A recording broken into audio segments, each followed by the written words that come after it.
หันสัพเพธรรมานารังอภิเนเวสายอันเป็นธรรมชั้นหฤทัยในพุทธนาม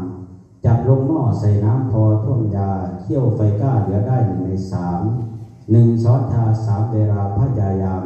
กินเพื่อความหมดสัพพโรคเป็นโรคอุดรกินยา6 ชนิดนี้เข้ากันไปถ้าทานในกสู่สัพเพธรรมานารังอภิเนเวสายะบ่ได้แปลว่าในที่แปลว่าข่าวของทั้งหลายทั้งปวงก็ต้องไปยึดมั่นถือมั่นแปลว่าหรือแม้กระทั่งร่างกายก็ไม่ต้องยึดมั่นถือมั่นว่าเป็นของเฮาเป็นของธาตุสี่ขันธ์ห้าส่วนตัว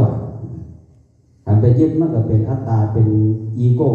เป็นตัวกูของกูเกิดก็ทุกข์ดังนั้นผู้บอกอยู่นี่ก็ทุกข์คือกันล่ะไปเขาเจ็บอารมณ์อยู่วันนั้นพระเนาเสียงพระโลกมันยังมองเว้นนอนยกมือจะเลื่อนสติได้ยกแนวพระโลกมันบุญนะครับว่าทุกข์ครับทุกข์ครับทุกข์ครับมันคิดไปเองนะมันปรุงแต่งไปเอง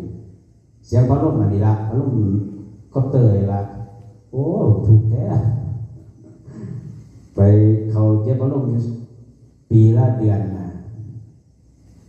ต่อกัน2 เดือน